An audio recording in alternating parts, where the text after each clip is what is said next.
Welcome to episode 11 of the Kiribati 36 boat build.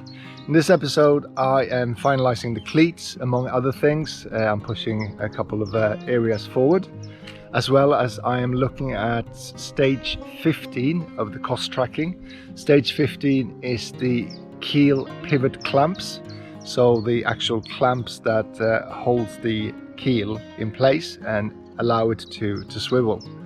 So we have a look at the breakdown of that cost, and yeah, let's take a look.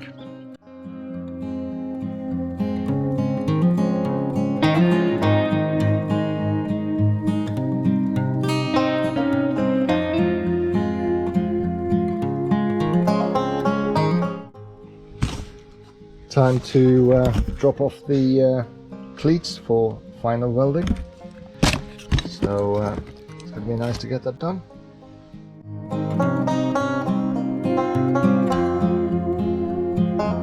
The same goes for the prop shaft telescopic tube that needs to be welded here. So what I've done is I've left the plastic guides in so that the guy who welds this can make sure that when he tacks this up it is perfectly straight, so that there is no deviation of the actual prop shaft itself. Also, a big thank you to Albert for taking the time to making this sketch of how I can add some noggins to make sure that the actual tube is not distorted during weld. So I'll definitely hand this over to the guy who's going to do the welding and explain that this may be needed.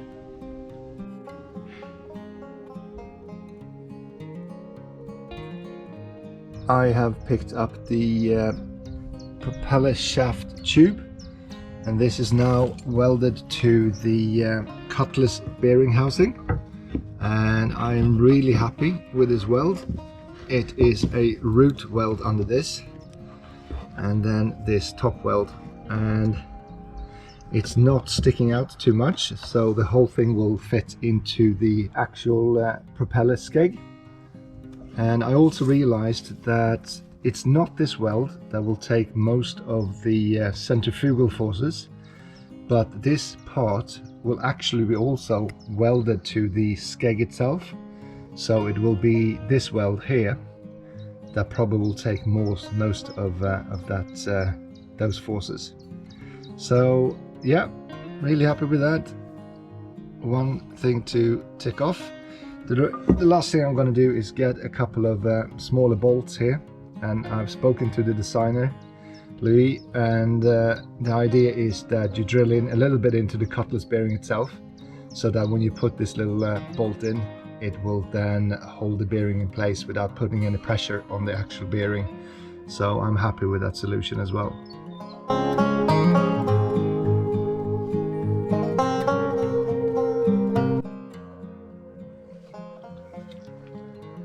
I have also got the cleats back from welding, and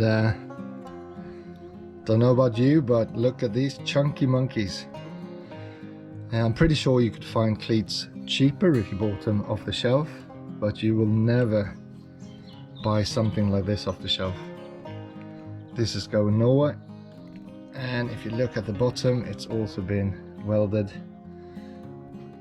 at the bottom and around every side. So really happy with these. They're gonna look great, I would say, on the boat. So yeah.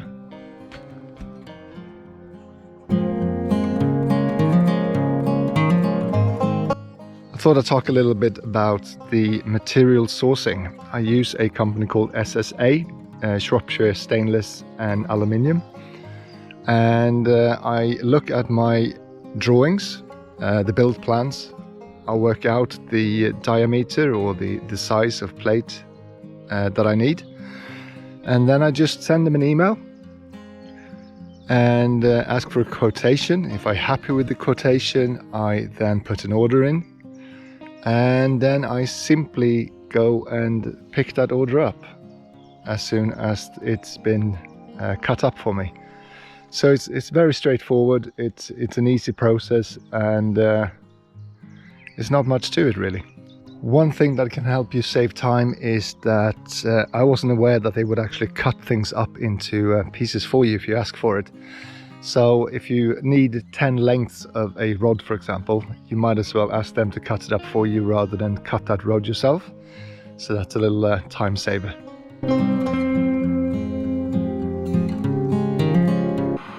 So I've decided to start the lead casting work again. So I've started to print these shapes that I'm going to use in the sand casting box. And I left an overnight print, the second half for this version, and I've come back to this. So it looks well and truly broken and messed up. So yeah, I guess I have some fixing to do. It has created this lovely little sculpture where the plastic cover for the actual nostril, whatever you want to call it, has been completely melted into this lump. So yeah, potentially I should be happy that it didn't catch fire. Hothead looks like this. So I think it's time for a replacement. So I have ordered a new one.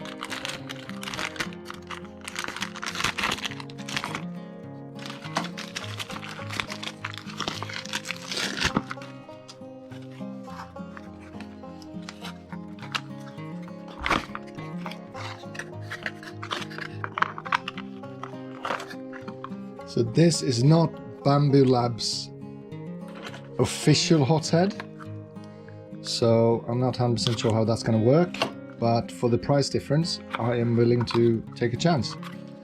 So this one should have everything I need.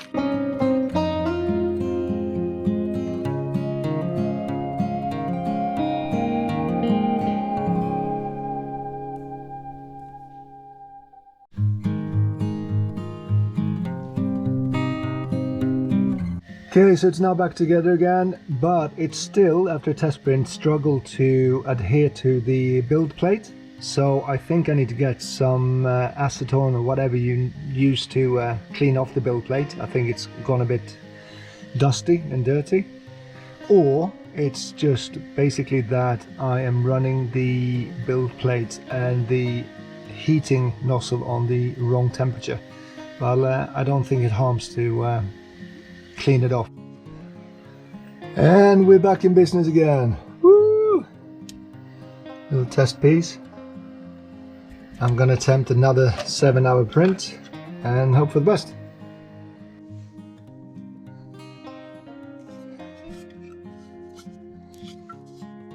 Just need to get these out. And then, yeah.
For the keel I will need 12 different shapes, and they will be casted into 20 pieces.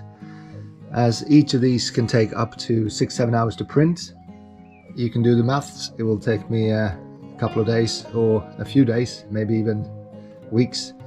So I better crack on.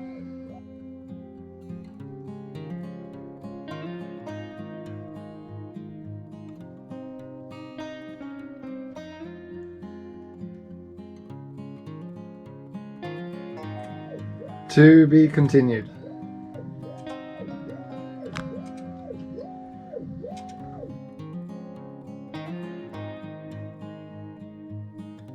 I've bought 34 M8 times 80 to be used for the strongback part of that build. I only need 32, so I guess I got 2 as surplus.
So, cost breakdown for stage 15, the keel pivot bearing, or keel pivot mechanics as I sometimes refer to them as. Parts and material, which included all the plates, the pivot clamp arches, the bolts, nuts and spacers, as well as the aluminium bolt columns and the Delrin column bushings. They are used to make sure that the stainless steel bolts do not touch the aluminium columns. Came to 821.89 Great British pounds, which is roughly $1,092.46 US. Laser cutting of the related parts came to 42.61 Great British pounds, which is roughly $56.63 US. Lathing of the pivot clamps before they were split in half came to 240 pounds, which is roughly $319.02 US, and was not a job I could have done myself, as required an industrial size lathe, which I do not have. It would not be worth investing in, even if I had a place to store it. I used an external welding company to weld the pivot clamps, halves to the plates and columns, and this came to 250 pounds, which is roughly $332.31 US. On top of the above, I had some tools and miscellaneous outgoings related to this stage. I had to purchase a 21mm drill bit, another 25.4mm drill bit for the columns and the Delrin bushes, external late turning tool holder, and a 30mm deep impact socket for one of the sides of the 20mm bolts, as well as a 70mm impact Allen key for the other side of the M20 bolts. This all came to 51.21 Great British pounds, which is roughly $68.15 US. Parts and materials stood for 58.47%, external labor stood for 37.88%, and tools and miscellaneous stood for 3.65%. If you would like to take a closer look at the penny breakdown of this stage 15, then you will find a link in the blog. Then you will find a link to the blog in the description below.